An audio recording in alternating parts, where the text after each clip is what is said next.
région supprimée éventuellement, et le débat sur la laïcité, est-ce que ça peut aboutir à d'autres interdictions, type interdiction de l'abaya, qui avait été proclamée par Gabriel Attal. Hormis ces deux propositions, il y avait une affiche il y a 2 ans de votre parti, c'était 50+. Là, j'ai un peu l'impression que c'est 3 ans de plus. Alors, je vais essayer de répondre aux questions qui touchent nos compatriotes profondes. D'abord, je ne vais pas préempter le résultat des élections. On est dans un temps électoral. Donc, je vous invite à l'égard de l'extrême droite et de l'extrême gauche et de leurs alliés, le même souci de clarification. La première réponse, il est tout à fait évident qu'il faudra préparer un budget, de toute façon, avec des réformes qui permettent des économies. Comme on l'a fait ces dernières années. Et comme on l'a d'ailleurs fait, des emplois aidés ou autres, parce que c'est comme ça qu'on ne fait pas avec de l'économie paramétrique. C'est pour ça que j'ai clarifié les choses en disant les économies, elles ne se feront pas sur le dos des retraités. Mais la responsabilité budgétaire continuera d'être au cœur d'une majorité du gouvernement, si c'est la majorité présidentielle, ce que je souhaite qu'il emporte avec des alliés. Simplement, ça devra faire évidemment l'objet de la discussion entre les forces et toutes celles et ceux qui sortiront de ces élections. Mais la réponse est oui. Sur l'assurance chômage, c'est une réforme qui est importante pour le pays, qui est indispensable. Elle a été assumée, elle a été préparée. La réponse est oui. Après, il y a un temps électoral. Là aussi, ça doit se reprendre après. Est-ce que ça doit passer par l'Assemblée? Est-ce que ça doit passer par un décret? On le verra le lendemain. Mais ils sont, de manière très claire, cette réforme, elle est assumée, elle est importante. Il ne faut pas s'asseyer. Le gouvernement l'assume, je l'assume. C'est pas la stabilité fiscale, ce qu'on fait depuis 7 ans, c'est la baisse des impôts. Je le dis parce qu'il y a une majorité depuis 7 ans qui a supprimé la taxe d'habitation, qui a supprimé la redevance audiovisuelle, qui a baissé 30 milliards des impôts pour nos compatriotes et leurs familles, et 30 milliards des impôts pour les entreprises. Ce n'est pas la stabilité, hein, c'est la baisse. Et donc ça fera partie de ce qui sort de la majorité. C'est l'objectif de cette majorité-là. Après, si certains, dans la discussion, veulent ouvrir là aussi tel ou tel levier, je ne peux pas le préempter aujourd'hui. Et donc ça doit faire partie d'une discussion avec des partenaires, des responsables. Je vous dis en tout cas ce que la majorité porte en cohérence. Sur les projets en cours, mon souhait, c'est qu'ils puissent être repris si la majorité est confirmée, élargie ou avec d'autres partenaires. Je pense en particulier que pour beaucoup de nos compatriotes, le projet de fin de vie était attendu. Pour beaucoup de nos compatriotes, sur la fin de vie était attendu, pour le projet agricole était attendu, ou congé de naissance. Ces 3 que vous avez cités, je pense qu'ils sont importants. Le projet de loi constitutionnelle qui a été voté dans les mêmes termes par les 2 chambres sur la Nouvelle-Calédonie, j'ai décidé de le suspendre. Parce qu'on ne peut pas là laisser l'ambiguïté dans la période, il faut le suspendre pour donner toute sa force au dialogue sur place et au retour à l'ordre. Enfin, sur vos 2 questions, les 2 dernières, parce que vous en avez eu beaucoup, mon souhait, vous l'avez compris, c'est en effet qu'on puisse redonner une liberté de choix à nos compatriotes, avec un objectif proximité, simplicité et appropriation. Moi, j'ai été frappé ces dernières années.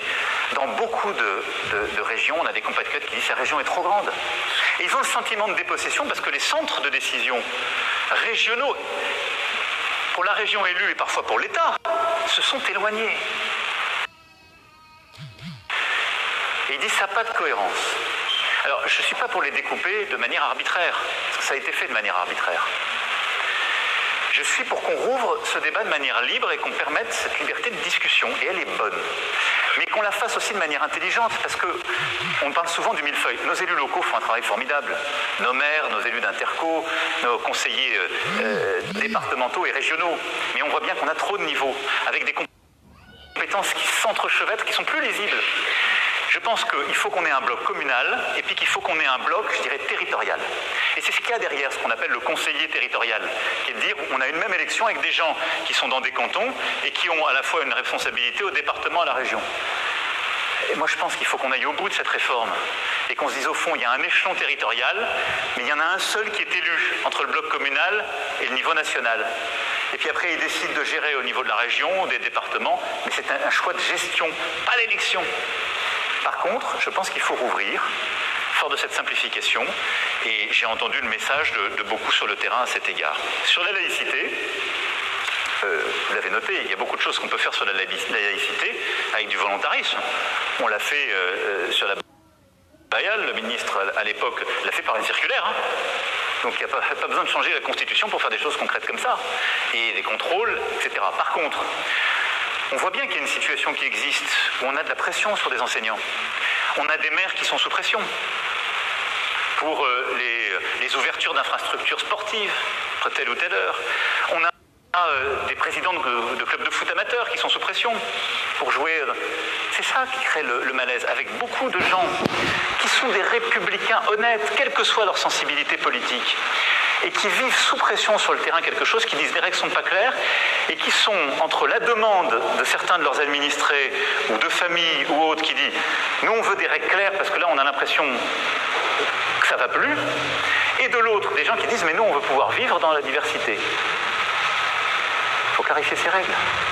Moi, je pense que la laïcité, c'est un principe qui protège en respectant les consciences, mais en permettant à chacun de vivre ensemble en République. Et donc, c'est pour ça que je pense qu'il faut qu'on mette ces débats sur la table, pas du tout de manière passionnée, au gré d'une polémique du moment. C'est la pire des façons de faire de prendre une décision. Mais en mettant tous les élus qui sont autour de la table de terrain, et en ayant un travail méthodique pour se dire, voilà les quelques points qu'on va changer de bon sens. De bon sens. Je sais que c'est votre obsession sur l'audiovisuel public. Alors, pour répondre à la chose, c'est une initiative parlementaire venant du Sénat. Donc là aussi, on attendra la fin des élections. Est-ce que je pense qu'il faut une réforme pour l'audiovisuel public? La réponse est oui. Est-ce que je pense que c'est le retour à l'ORTF? La réponse est non. Et je pense que là aussi, il y a quelque chose entre l'hyper-privatisation de l'audiovisuel à la main d'intérêts hégémoniques et l'ORTF. Il y a l'idée d'avoir un modèle d'audiovisuel public pluraliste, exigeant et peut-être plus efficace. On peut se dire les choses en bon sens sans caricaturer les débats. C'est toujours comme ça que j'ai travaillé. Donc il doit se reprendre dans l'apaisement si une majorité est constituée pour le faire.